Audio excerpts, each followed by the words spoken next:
د دنیا په کم یو ګوټ کې هم دی زه د هغې ټولو شکریه ادا کوم چې زما په خیال د دنیا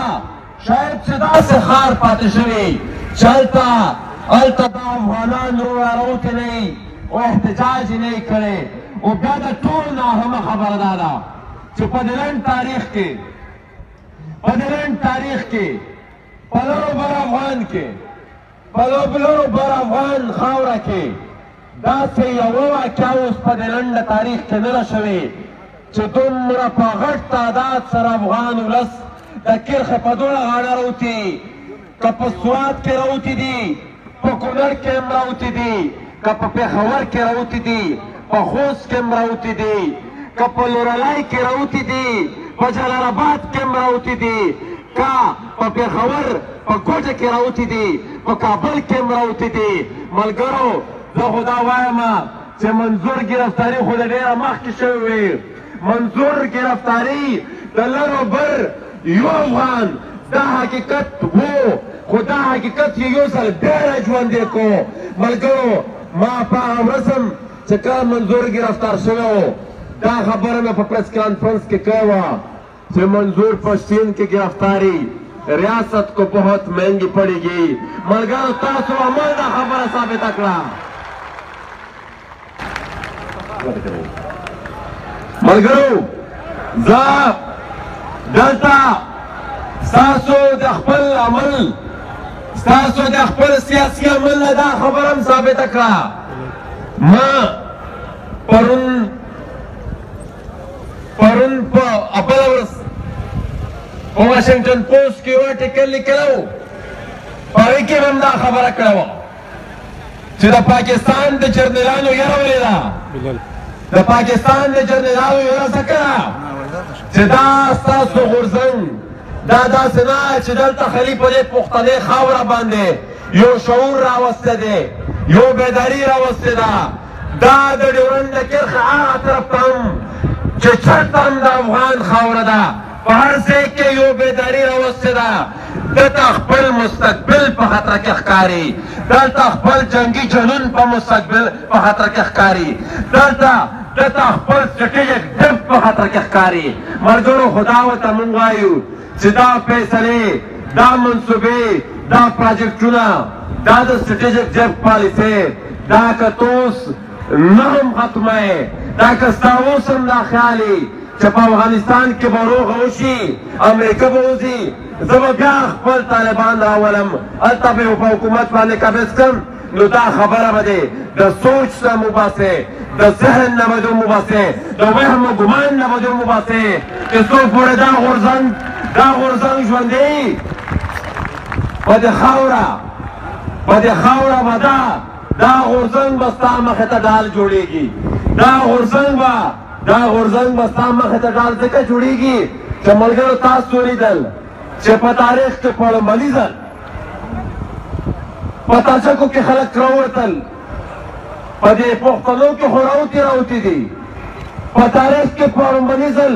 په هزاراو کې هم احتجاج وشو د منظور دپاره ملګرو د دې نه غټ د افغانستان یا د افغان ملت د اتفاق او د اتحاد مظاهره ما مخکې نه وه لیدلی ملګرو که د ستاسو اجازتي موږ نه اکثر دلته سنا خبره هم وکړه چې خبرې به په پښتو کې کوو چې ترجمه یې کوي چې لږ تکلیف ورته رسي خو بیا هم دا خبرې ټیک ده موږ نه اکثر د انټرنیشنل میډیا د اردو چې کوم ملګري دي هغې دا ګیله وکړي چې یو څو ټکي تاسو په اردو کې هم د خپلو غونډو کې وایي نو که ستاسو اجازت یې یو 2 منټه په اردو کې یو پیغام اجازت دی ملګرو میں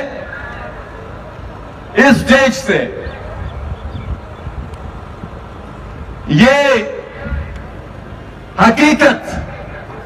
بیان کرنا چاہتا ہوں کہ پچھلے چند سالوں میں پاکستانی ریاست نے اتنے دہشت گردی کے مقدمات اتنے غداری کے دفعات اتنے ٹرائلز اتنے مقدمات اس پرامن احتجاج اور ایک پرامن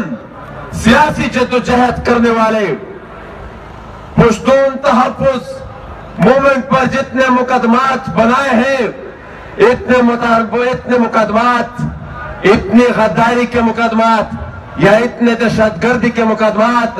شاید انہوں نے اتنے چند سالوں میں دہشت گردوں کے خلاف نہیں بنائے ہو۔ ساتھیوں، یہ کس چیز کی وضاحت کرتی ہے؟ اور پھر میں اس دن ساؤتھ وزیرستان کہ مسعود قوم کا جو دھرنا جاری ہے ٹانک میں نے اس میں بھی یہ بات کہی تھی کہ میں اور علی وزیر جب ہری پور جیل میں تھے تو ہر دوسرے دن بعد ایک فوجی آتا تھا اور وہ گرلز چیک کیا کرتا تھا کہ ایسا نہ ہو کہ انہوں نے کہیں بھاگنے کا پروگرام بنایا ہو یا ایسا نہ ہو، اور وہ شاید یہ تاثر بھی دینا چاہتے تھے کہ ہم آپ لوگوں پر نظر رکھے ہوئے ہیں۔ میں یہ کہنا چاہتا ہوں کہ ہم بھاگنے والے نہیں ہیں۔ ہم آپ کو اپنی پالیسیوں سمیت اس بات پر مجبور کریں گے کہ وہ پالیسیز، اچھا پھر میں دوسری بات کہنا چاہتا ہوں، شرم نام کی اگر کوئی چیز ہوتی تو شاید کہ ان کو آ جاتی، لیکن مجھے کوئی ایسی شرم نام کی چیز نظر ہی نہیں آتی، ورنہ یہ احسان الاحسان کو اتنی آسانی سے کیسے چھوڑتے؟ یہ بات اب اس خطے میں رہنے والا بچہ بھی جان چکا ہے، چھوٹے بچے بھی یہ بات جان چکے ہیں کہ یہ ایک ڈرامہ تھا، اور یہ وہی ڈرامہ تھا جو پشتون تحفظ موومنٹ اپنے آغاز کے دن سے بیان کرتا رہا تھا کہ آپ لوگوں نے دہشت گرد بنائے بھی ہے، آپ ان کو پال بھی رہے ہیں، آپ ان کو تحفظ بھی دے رہے ہیں۔ ساتھیوں، احسان الاحسان کے جعلی فرار نے پشتون تحفظ موومنٹ کے بیانیے پر مہر تصدیق ثبت کی ہے، اور وہ بات انہوں نے دنیا کے سامنے تسلیم کر لی ہے کہ جو پشتون تحفظ موومنٹ جو بات کیا کرتی تھی وہ بالکل ٹھیک ہے۔ میں نے ساتھیوں پارلیمنٹ میں بھی 3 سوال پوچھے تھے، آج وہی 3 سوال ایک دفعہ پھر پوچھ رہا ہوں کہ احسان الاحسان کو آپ لوگوں نے کس مقدمے میں گرفتار کیا تھا؟ احسان الاحسان کو آپ نے کس عدالت میں پیش کیا تھا؟ احسان الاحسان کو آپ نے کس جیل میں رکھا ہوا تھا؟ ساتھیوں، یہ ہم سب کو پتا ہے کہ وہ JHQ کا مہمان تھا، لیکن ہم ان سے آفیشل بیان لے کے رہیں گے، وہ لوگ باتیں رہیں گے، لیکن ہم ان کو اس وقت تک ان کا پیچھا نہیں چھوڑیں گے جب تک ہم ان سے وضاحت نہ لیں۔ دوسری بات ساتھیوں، میں یہاں پر دہشت گردی کی بھی بات ہوئی کہ دہشت گرد ایک دفعہ پھر منظم ہو رہے ہیں۔ اس تحریک کا پہلے ہی دن سے یہ دعویٰ تھا کہ یہ آپریشنز جو ان علاقوں میں ہوئے ہیں، یہ جو پروجیکٹ طالبان ہے، یہ صرف پاکستانی جرنیلوں کا اپنی معیشت بہتر کرنے کے لیے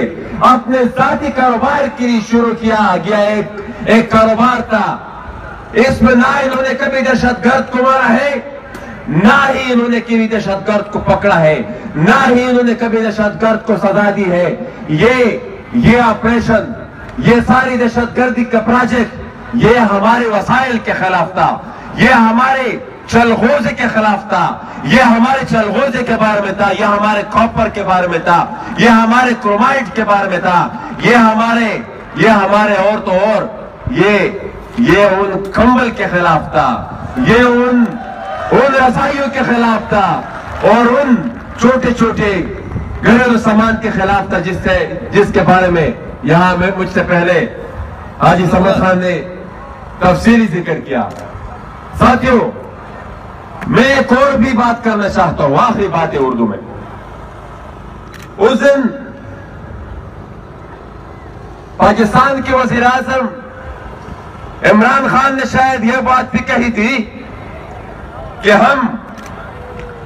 मौलाना फजल रहमान साहब और शायद छत और सियासी कायदीन का नाम भी उन्होंने लिया था। मैंने वो बयान सुना नहीं है, लेकिन पार्लियामेंट में चूंकि उस पर बहस हुई, इसलिए मैं उस पर बात जरूर करूंगा कि उन्होंने कहा था कि हम उनके ऊपर आर्टिकल 6 के तहत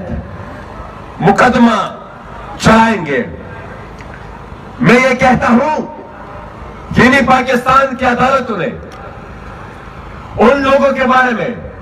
उस डिक्टेटर के अगेंस्ट जिसने आईन को भी पामाल किया, जिसने ऑपरेशंस भी किए, जो तालिबान को बनाने का खुद इकरार कर चुका है, और इन्हीं पाकिस्तान की अदालतों ने उस पर यह जुर्म साबित भी किया है। जो आर्टिकल 6 परवेज मुशर्रफ पे लगा था और जो सजा उसको अदालत ने सुनाई, तो मैं ये कहता हूं कि सबसे पहले तुम इतने तो बोलो, इतने तो हिम्मत दिखाओ कि नाम ही ले लो सिर्फ परवेज मुशर्रफ का अपनी जबान पर, जिसको अदालत ने सजा दी है, तुम उसका नाम ही ले लो तो हम फिर भी मान लेंगे। ये बात तुम अपने जहन से निकाल लो कि जिस भी सियासी कायद के खिलाफ तुम इस तरह की बात करोगे, हम खामोश नहीं बैठेंगे। तो हम उसकी मजम्मत भी करते हैं। साथ ही साथ आखिर में दादवेद रही खबरें पाखिरा के बया पे पुख्तो के कवल गवाड़मा पदे द्रेवलो खबरों दलता बहस मुशो खुजे बया तकरारों में ज़का च द मलगरो राय दावा मशवरे दावा چې په دې خبرو باندې خامخا ترغا واچوه. ملګرو بله ورځ په لړلای کې جلسه وه او زموږ یو ډېر غیرتي مشر چې کله زموږ د غورځن مشرتابه د هغه په حجره کې ناسته وه او په نیمه شپه پولیس دی که اف سي ده که عیسائی ده که پته نشته چې د دنیا کم یو مخلوق و هغه هلته ورغی، خو هغه ډېر په جرأت او ډېر په همت هغې مخې ته ودرېدلو او دا یې ورته وویل چې خبردار که دې خلکو ته د لاس واچولو اخ سړی د ریاست هغه ټولې ادارې مجبورې کړې چې هغه واپس لاړل، زمونږ هغه مشران یې وساتل، هغه مشران یې سبا جلسهګاه ته هم بوتلل، بیا د هغوی د جلسهګاه ته د تګ د لاسه ټول قوم راووتو، ټول پښتانه راووتل، دومره غټه جلسه وشوه د ریاست د جبر د باوجود دومره غټه جلسه وشوه. نو د دې ټول کریډټ د دې ټول شاباشي که زه یو طرف ته ټول تحریک ته ورکوم، د هغه ضلع ټولو ملګرو ته ورکوم، ټول غورځنګ ته ورکوم، خو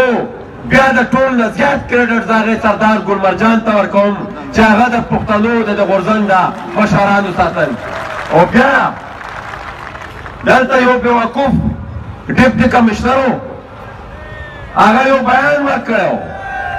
چې موږ ستا سندونه کینسل کړل. نو زه ورته دا وایم چې د سردار ګلمرجان سند اوس د ټولو افغانانو په زړونو کې دی، د هغې د زړونو نه به ته څنګه وباسې. ستا په د یو وړوکي غوندې سرټیفیکیټ دی که کاغذ دی که څه شی دی په هغې باندې د اور ولګي. د سردار ګلمرجان د ننګیالیتوب، د سردار ګلمرجان د غیرت او د همت سند اوس د ټولو افغانانو په زړونو کې دی. دا ټول افغان قوم هغه سره څنګ په څنګ ولاړم دی. او زه د ډیپټي کمشنر ته دا هم وایم چې د کومو خلکو په ایجنټۍ چې ته دلته ناست دی، د کومو خلکو په نمایندګۍ چې دلته ته ناست دی، هغه خلکو ته موږ دا وایو چې ستا د ملک نه و، ستا د ملک ته سرټیفیکټونه نه و، ستا د ملک ته شناختي کارډونه نه و، زه هم په دې خاوره موجود وم، زما پلار دې قوم په دې خاوره موجود و، ته به سبا نه زه به هم په دې خاوره باندې موجود یم. ستا